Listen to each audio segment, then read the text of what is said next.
नमस्कार, स्वागत है हमारे सभी दर्शकों का आपके पसंदीदा सजीव फोन इन कार्यक्रम मिशन हेल्थ के आज के अंक में। सुरक्षित प्रसव यानी अस्पताल में या फिर स्वास्थ्य इकाई में सुरक्षित प्रसव कराने के लिए भारत सरकार ने जननी सुरक्षा योजना बनाई है। ये जननी सुरक्षा योजना यही विषय है हमारे आज के कार्यक्रम की चर्चा का। आज हम जिस विषय पर बातचीत करेंगे वो है जननी सुरक्षा योजना। ये योजना क्या है, इससे कैसे लाभान्वित हुआ सकता है और इससे जुड़े हर एक पहलू पर आज हम बातचीत करेंगे। जिनको हमने आमंत्रित किया है अपने स्टूडियो में उनसे आज हमने आमंत्रित किया है अपने कार्यक्रम में डॉक्टर शमिता प्रधान को। आप हैं उप महाप्रबंधक मातृ स्वास्थ्य राष्ट्रीय स्वास्थ्य मिशन। डॉक्टर साहब, कार्यक्रम में आपका बहुत बहुत स्वागत है। दर्शकों, आप अपने सवाल इस विषय से संबंधित जो भी है या आपकी जो भी जिज्ञासा है इस विषय से संबंधित, यानी आज का जो विषय है जननी सुरक्षा योजना, इससे संबंधित आपके जो भी सवाल हो उन्हें आप पूछ सकते हैं अपने टेलीफोन कॉल्स के माध्यम से। हमारे फ़ोन नंबर्स आपको याद ही होंगे, लेकिन उन्हें एक बार पुनः जांच लें। हमारे फ़ोन नंबर्स हैं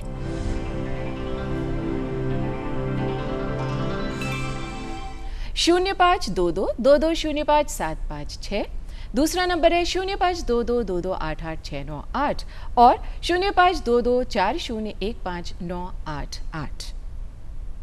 तो आज के विषय से संबंधित यानी जननी सुरक्षा योजना, इस विषय से संबंधित आपके जो भी सवाल हो उनको पूछिए। तब तक हम डॉक्टर साहब से बात करते हैं। डॉक्टर साहब, सबसे पहले ये बताइए, जब हम बात कर रहे हैं जननी सुरक्षा योजना की, तो ये है क्या जननी सुरक्षा योजना, इसको कैसे समझा जाए? नंदिनी जी और सारे दर्शकों, इसके बारे में कि जननी सुरक्षा योजना क्या है, इससे पहले मैं आपको आज से 15-20 साल पहले ले जाना चाहती हूँ। जब पता होगा आपने, जब घरों में प्रसव कराने का दौर था, उस समय कितनी ही माएँ और कितने ही बच्चे गुजर जाते थे गर्भावस्था के दौरान, माँओं का डिलीवरी के दौरान और उसके पश्चात भी, बिकॉज ऑफ इन्फेक्शन और सारे रीजंस के कारण। तो सरकार का इस तरफ ध्यान गया कि ऐसा क्यों है। तो पता चला कि भाई क्योंकि होम डिलीवरीज वगैरह का बहुत है, घरों में जो डिलीवरी हो रही हैं वो एक कारण है। तब सरकार ने संस्थागत प्रसव पे जोर दिया। तो जननी सुरक्षा योजना संस्थागत प्रसव कराने के लिए, ताकि मातृ मृत्यु दर कम हो जाए, एक ऐसी योजना सरकार ने चलाई। जी, तो जैसे ये जो सरकार ने ये योजना बनाई है जननी सुरक्षा योजना, तो इसके पीछे क्या उद्देश्य है, इसको बनाने का क्या उद्देश्य है? इसका मेनली यही उद्देश्य है कि संस्थागत प्रसव कराए जाएं, जिससे कि कॉम्प्लिकेशन, देखिए घरों में डिलीवरी तो अपने आप होने वाली चीज़ है। वो अगर आप कोई जो नॉर्मल डिलीवरी हो रही है वो तो अपने आप ही हो जाती है, बट जब कॉम्प्लिकेशंस होते हैं उनका मैनेजमेंट नहीं हो पाता है। जब आप संस्था पे मरीज़ आएगा, वहाँ पे कराएगा, तो कोई भी कॉम्प्लिकेशन आ रहा है, वहाँ स्किल्ड डॉक्टर्स हैं, नर्सेज हैं, वो उसको तुरंत मैनेज कर लेती हैं। दूसरा, उतना जो क्वालिटी है उसका भी घरों में साफ़ सफाई इसका ध्यान नहीं रखा जा सकता है, वो भी संस्थागत में उस चीज़ का भी पूर्ण ध्यान रखा जाता है, ताकि, और इसी कारण जो मातृ मृत्यु दर है, आप सोचिए 2004-06 में जो 420 पर लाख थी, जननी सुरक्षा योजना आने के बाद ये जो है 2014 और 16 में मात्र 201 रह गई है। मैं मानती हूँ ये अभी भी बहुत ज़्यादा है और सरकार इसमें लगी हुई है कि इसको, हमें एक भी माँ की मृत्यु ना हो और एक भी बच्चे की मृत्यु ना हो, तभी हमारी सफलता है। जी, हमारे साथ एक कॉलर जुड़ चुके हैं। जी नमस्कार, कार्यक्रम में आपका बहुत बहुत स्वागत है। मथुरा से आप जुड़े हैं हमारे साथ। हेलो जी, अपना सवाल। जी, मैं एक्सपर्ट से ये जानना चाहती हूँ कि ये जो जननी सुरक्षा योजना है, इसकी शुरुआत कब और कैसे हुई, इसका उद्देश्य क्या है और कौन लोग इसका लाभ उठा सकते हैं, मैं ये जानना चाहती हूँ एक्सपर्ट से। देखिए, जननी सुरक्षा योजना 2005 में शुरू की थी और हमारे उत्तर प्रदेश में ये 2007 से है और इसका लाभ सारी गर्भावस्था महिलाओं को मिलता है। इसमें जो रूरल जो होती हैं, जो आपके गांव में ग्रामीण क्षेत्रों में है, उसमें जब संस्थागत प्रसव कराती है महिला, तो उससे सारी चीज़ें भी संस्थागत प्रसव कराने पे उसको दवाई वगैरह सभी मुफ्त में है, दवाई, जांचें और आपका आने जाने का साधन, डायग्नोस्टिक, सारी ही चीज़ें वहाँ पे, इवन खाना भी अब दिया जाता है। तो जननी सुरक्षा योजना के अंदर ये JSSK के अंदर किया जाता है। एवं जननी सुरक्षा योजना में गर्भवती को 1400 रुपये, जब वो अगर वो रूरल ग्रामीण क्षेत्र की है, और अगर वो शहरी क्षेत्र की है तो उसे 1000 रुपये दिया जाता है। डॉक्टर साहब, जैसे आप बता रही हैं जननी सुरक्षा योजना के बारे में, इसी से जुड़ी एक हमने लघु नाटिका तैयार की है, तो आइए अपने दर्शकों को दिखाते हैं ये लघु नाटिका।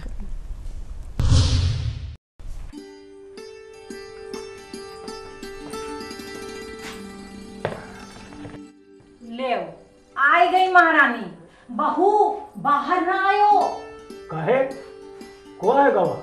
अरे वहे आशा रानी, रिकॉर्ड वाली। रिकॉर्ड वाली? हाँ। माने कि ई सिनेमा का रिकॉर्ड बजाती है? अरे ये आशा बहू है, और भला तुम इनका रिकॉर्ड वाली काहे कहो? अब आते ही इनका रिकॉर्ड शुरू हो जाई। काकी, भौजी के बच्चा होए वाला है, चलो रजिस्ट्रेशन कराई आई, और सब जांचों कराना जरूरी है। खून, पेशाब, ब्लड प्रेशर, वजन बहुत जरूरी है। और कार्ड बन जाए तो टीका उका लगाना जरूरी है। और हाँ, बच्चा घर में नहीं, अस्पताल में डॉक्टर की देख रेख में कराए का जरूरी है। और बच्चा होए के बाद सरकार पैसा देती है जननी सुरक्षा योजना में। अरे बाबूजी, तो इमा बुराई का है, सही तो कहती आशा बहू। हाँ भाई, अब बात तो सही है। ये बताओ देवर जी, हम 5 ठो जन दिया, ना कोनो रजिस्ट्रेशन करावा, ना अस्पताल गए, और ना टीका सुई लगावा। ताकि हम बहू को एएनएम दीदी के पास ले जाने के लिए आए हैं, वो तैयार है कि नहीं? और तुम साथे चलियो। अरे आशा बहू, तुम्हारी काकी तो कह रही है कि हम तो 5-5 बच्चा बिना रजिस्ट्रेशन कराए, बिना टीका सुई लगवाए, और बिना जांच कराए, और बिना अस्पताल जाए ये घर में पैदा कर लिया। अब बताओ। बात तो सही है काका, लेकिन काकी बुरा ना मानो तो एक बात पूछी? पूछो। सोच लो, दुखी तो ना हुई हो? पूछी? पूछो, हम काहे दुखी हो? काकी पैदा तो 5 ठो भय, मुला बचे कितने? 3। अब 2 जने की लापरवाही से गए। छी की मर्जी से आए रहे, वही की मर्जी से चले गए। उनकी मर्जी से नहीं गए, आप लोगन की लापरवाही से गए। अरे आशा बहू, तब न इतने अस्पताल रहे, न इतने डॉक्टर, और न इतनी दवा ही रहे। और तो और तुमरे जैसी सही बात बताने वाली आशा बहू भी तो न रहे। अरे तो अब तो है काकी, जौन गलती हम कीन है ना, हाँ गलती का है, लापरवाही। लापरवाही का है, अपराध कहो, अपराध। चाहे गलती कहो या अपराध, अब नुकसान तो हो ही गया। अब तुम काहे परेशान हो? तो तुम कौन अपराध किए हो? जही का जाए का रहा, तुम चला गा। चला तो गवा, लेकिन हम सब की ना जानकारी की वजह से। ना ही काकी, ये हम दोनों की लापरवाही का नतीजा आया रहा। हाँ सब बहू उनका कितना समझाएं कि रजिस्ट्रेशन करा लो, जच्चा बच्चा की डॉक्टरी जांच करा लो, लेकिन हम कोनो बात पर ध्यान नहीं दिया।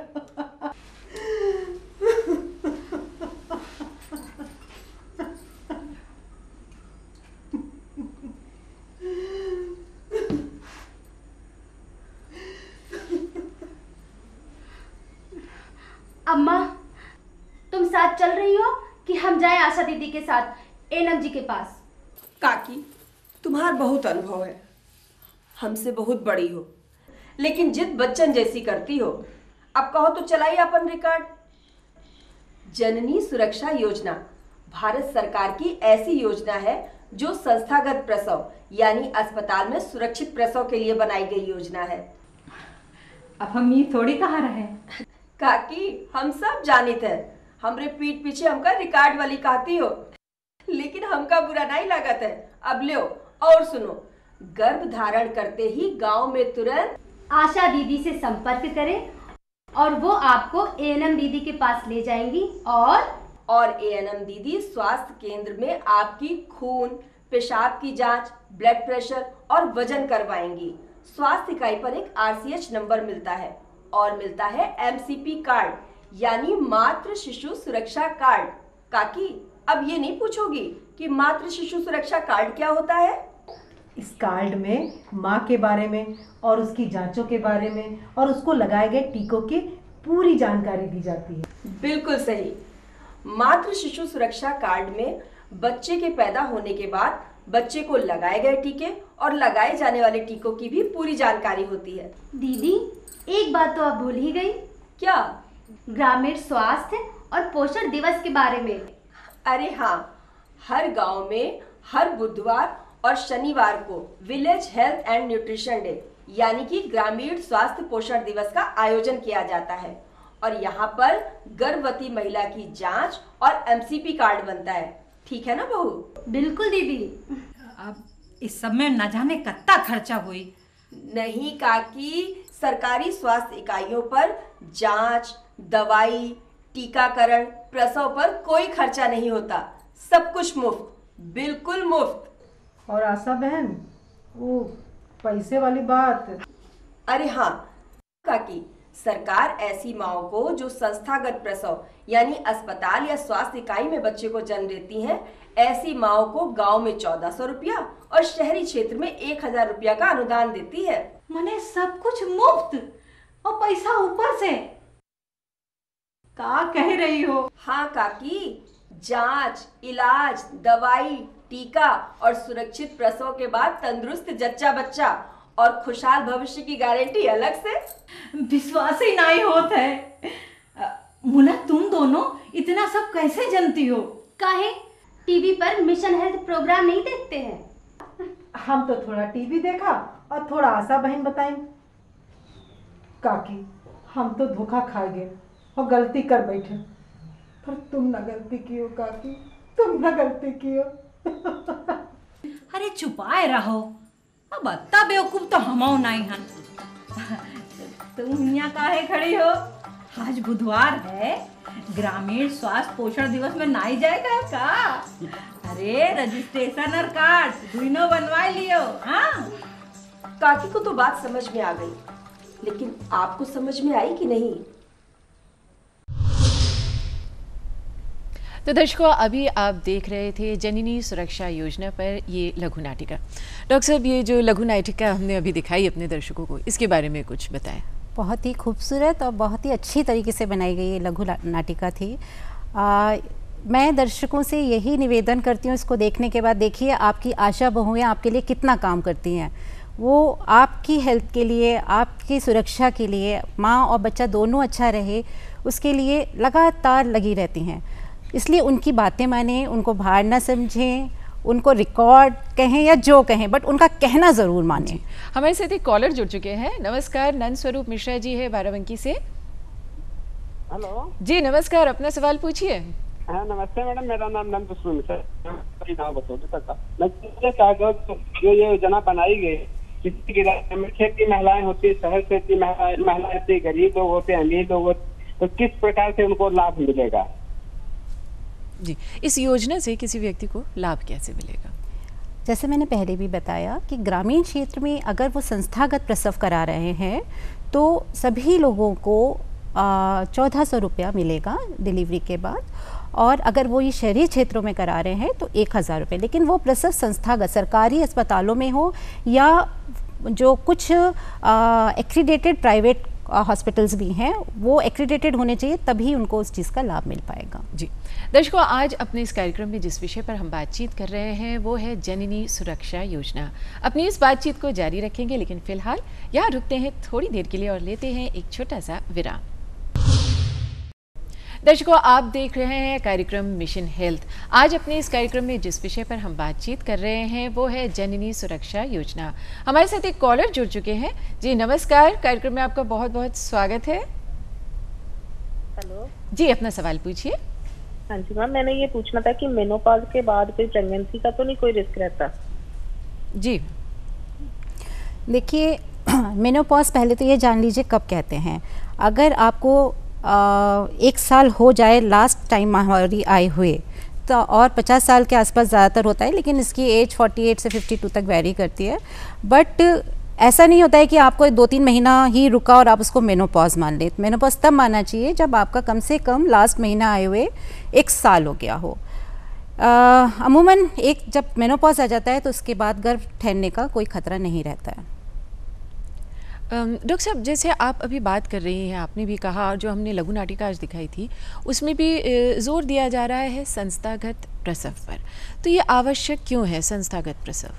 देखिए, संस्थागत प्रसव, इंस्टीट्यूशनल डिलीवरीज को हम कहते हैं, ये इसलिए आवश्यक है ताकि गर्भावस्था के दौरान जिस समय डिलीवरी होती है उसके दौरान और बाद में भी, जब डिलीवरी के बाद हम लोग बहुत इस चीज़ पे जोर देते हैं कि 48 घंटे मरीज़ को रुकना चाहिए, क्योंकि वो वाला पीरियड ऐसा होता है जिसमें कॉम्प्लिकेशंस होने की बहुत चांसेस होती हैं। तो संस्थागत प्रसव इसीलिए ज़रूरी है ताकि किसी भी प्रकार का कोई भी परेशानी अगर स्त्री पेशेंट को हो रही है या डिलीवरी के बाद बच्चे को हो रही है तो तुरंत उसको हम मैनेज कर सकें। जी, इसलिए अति आवश्यक है कि आप संस्थागत प्रसव ही जब भी कराएं तब वहीं पर कराएं। डॉक्टर साहब, यहाँ पर जैसे हम बात कर रहे हैं, हम अपना सवाल बाद में पूछेंगे, हमारे साथ एक कॉलर जुड़ चुके हैं। जी नमस्कार, कार्यक्रम में आपका बहुत बहुत स्वागत है। उन्नाव से आप कॉल कर रहे हैं। जी नमस्ते डॉक्टर साहब। नमस्कार। नमस्कार जी, आप अपना सवाल पूछिए। जी, हम सुषमा बोल रहे हैं उन्नाव से। ये जानना चाहते हैं कि जैसे मैं समय गर्भवती हूँ तो जो है मुझे सरकार की तरफ से क्या लाभ मिल सकता है? ये जो आप जननी सुरक्षा योजना बता रही हैं उसमें मुझे क्या लाभ मिल सकता है? देखिए, जननी सुरक्षा योजना में तो आपको जब आपका प्रसव होगा उस समय, अब आप उन्नाव में कहाँ से, ग्रामीण क्षेत्र से हैं या शहरी क्षेत्र से हैं, इस पे डिपेंड करता है। अगर आप ग्रामीण क्षेत्रों में पब्लिक हेल्थ फैसिलिटी पे करा रहे हैं तो आपको 1400 रुपये मिलेगा डिलीवरी के टाइम पे, और अगर आप शहरी क्षेत्र से हैं तो आपको 1000 मिलेगा। ये जननी सुरक्षा योजना का है। जी दर्शकों, आज अपने इस कार्यक्रम में जिस विषय पर हम बातचीत कर रहे हैं वो है जननी सुरक्षा योजना। अपनी इस बातचीत को हम जारी रखेंगे, लेकिन एक बार पुनः हम यहाँ रुकते हैं और लेते हैं एक छोटा सा ब्रेक। दर्शकों, आप देख रहे हैं कार्यक्रम मिशन हेल्थ। आज अपने इस कार्यक्रम में जिस विषय पर हम बातचीत कर रहे हैं वो है जननी सुरक्षा योजना। डॉक्टर साहब, जैसे अभी हम लोग बातचीत कर रहे थे, हमारी एक कॉलर भी उन्होंने कॉल किया था, वो बता रही थी कि गर्भवती है। जब एक स्त्री को पता चलता है कि वो गर्भ धारण कर चुकी है तो गर्भ धारण करने के कितने समय बाद उसे स्वास्थ्य इकाई में जांच के लिए जाना चाहिए? देखिए, जैसे ही ये पता चलता है कि उसने गर्भ धारण किया है, उसे अतिशीघ्र ही जाना चाहिए। उसे अपने यहाँ की आशा दीदी हैं, जो आशा दीदी हैं, उन लोगों से कांटेक्ट करना चाहिए और फिर वो उनको ANM के पास ले जाती हैं, जहाँ पे फिर उनकी जो और जांचें हैं वो की जाती हैं, एवं उनको एक कार्ड दिया जाता है जिसको कि हम MCP कार्ड बोलते हैं, मातृ एवं शिशु प्रोटेक्शन कार्ड जो होता है सुरक्षा के लिए, तो वो कार्ड दिया जाता है। वो कार्ड भी मैं आपको दिखाऊंगी अभी। इस कार्ड में वो आपकी सारे डिटेल्स भरती हैं, आपका आधार नंबर, आपका बैंक का नंबर, आधार नंबर, और बाकी आपके पूरे जो पहले के प्रसव हैं, कोई पुरानी बीमारियां हैं, वो सारा कुछ उसमें वो भरती हैं।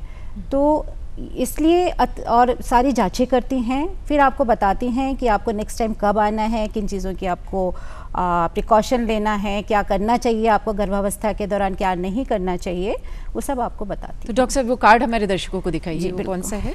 जी, ये मातृ एवं बाल सुरक्षा कार्ड है और ये 40 पेज का होता है। इसमें आपके सारे डिटेल्स भरे जाते हैं, इवन इसमें आपका जो आपकी आशा दीदी हैं उनका फ़ोन नंबर भी, क्योंकि कभी भी ज़रूरत पड़े, हो सकता है आपकी तबीयत ख़राब हो, किसी और को ज़रूरत हो, उनको आशा दीदी को बुलाना हो, तो सारा फ़ोन नंबर वगैरह भी अंदर इसमें सारे 40 पेज का है, डिफरेंट चीज़ें इसमें दी हुई हैं। तो इसमें सारे नंबर भी हैं, आपके सारे डिटेल्स हैं। जैसे जैसे आपका गर्भावस्था में जो 4 जांचें बहुत ज़रूरी होती हैं गर्भावस्था के दौरान, तो वो 4 जांचों का भी विवरण वो जब देखती हैं इसमें लिखती हैं। और अब इस चीज़ पे भी बहुत ज़ोर दिया जाता है कि आप पहले से प्लान कर लीजिए कि आपको कहाँ डिलीवरी कराना है। अगर आपको ज़रूरत पड़ेगी, जिस डिलीवरी सेंटर पे आप करा रहे हो, संस्था पे करा रहे हो सकता है उसको आपको कोई कॉम्प्लिकेशन हो तो आगे रेफ़र करना पड़े, तो कौन सा वो आपका रेफरल सेंटर होगा। ये पूरी प्लानिंग आपकी जो ANM दीदी हैं, आशा हैं, डॉक्टर हैं, वो मिलके करते हैं और वो भी इसमें मेंशन रहता है। सबके फ़ोन नंबर होते हैं ताकि अगर कभी भी ज़रूरत पड़े तो कोई भी जना उनको कॉल करके बुला सकता है। जी डॉक्टर साहब, एक कार्ड आप और लाई हैं अपने साथ, इसके बारे में कुछ बताएं हमारे दर्शकों को। ये सुरक्षित मातृ पुस्तिका है जो गर्भवती महिलाओं को दी जाती है। इसमें अंदर बहुत ही सुंदर तरीके से देखिए चित्रों के द्वारा इसमें आपको दिखाया जाता है कि आपको क्या कब पंजीकरण कराना है, आपको कितनी प्रसव पूर्व जांचें करानी हैं, आपका जो है किस तरीके से आपको किन किन चीज़ों का ध्यान रखना है, ये सब भी इस पुस्तिका में सारा लिखा है। ये आपके लिए, इसके अंदर भी आपके आशा दीदी का नंबर, ANM का नंबर और कहाँ आपको डिलीवरी करानी है, और बर्थ कंपेनियन एक चीज़ हुई है जो साथी, ये पहले से प्लानिंग करना होता है कि आपके प्रसव के दौरान आपके साथ कौन होगा, क्योंकि जो प्रसव के दौरान जो साथी है उसकी अपनी अलग भूमिका होती है, तो वो सब भी आपको पहले से ही पहचान लेना होता है और इसमें नोट कर लेना होता है। जी डॉक्टर साहब, जो लघु नाटिका भी हम लोग देख रहे थे, इसमें RCH नंबर पे बहुत जोर दिया गया था, ये क्या है और क्यों आवश्यक है?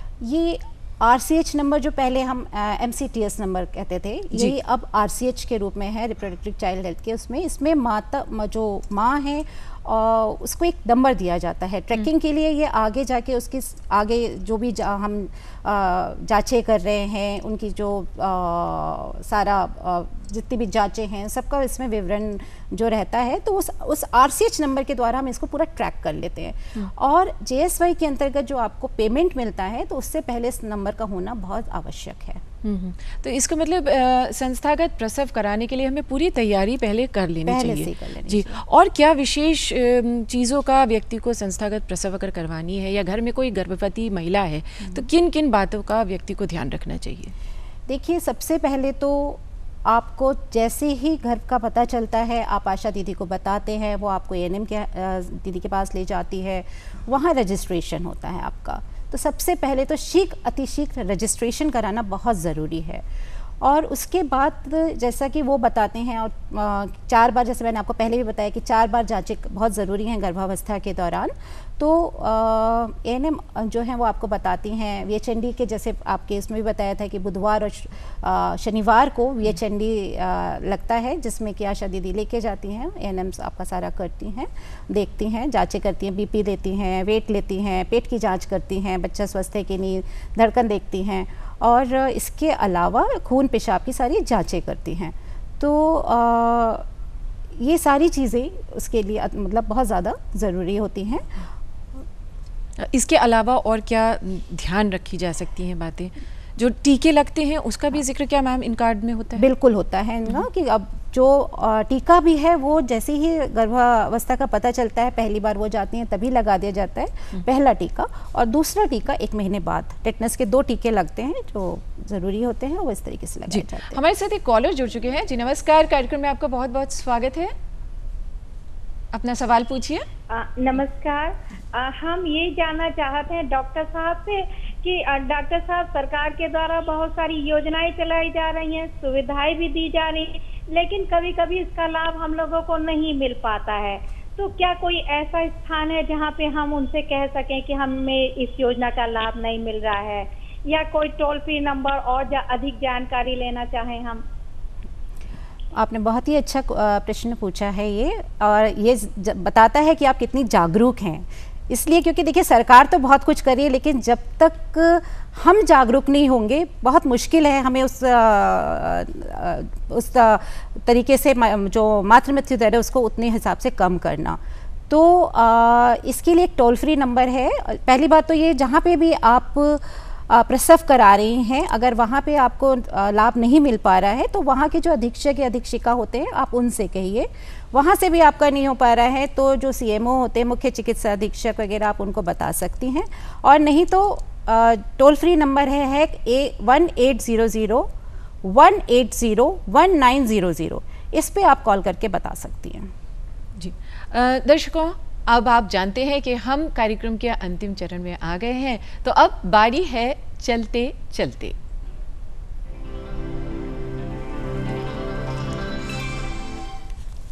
दर्शकों, यहाँ पर हर बार हम आपसे एक प्रश्न पूछते हैं और इस प्रश्न का उत्तर आपको देना होता है।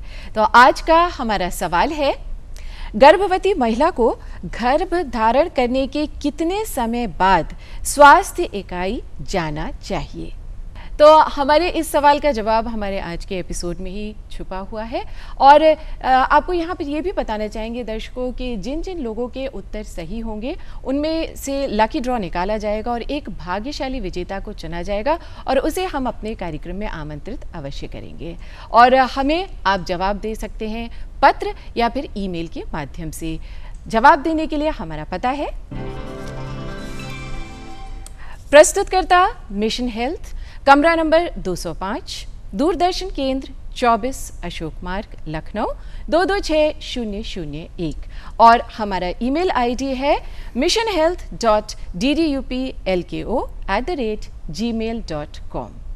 डॉक्टर साहब, आप कार्यक्रम में आई आज और आपने इतनी अच्छी जानकारी दी, उसके लिए आपका बहुत बहुत धन्यवाद। और दर्शकों, ऐसे ही राष्ट्रीय स्वास्थ्य मिशन के कार्यक्रम, उसकी योजनाएं, उनके साथ जुड़े रहिए और निर्माण कीजिए एक स्वस्थ भारत का।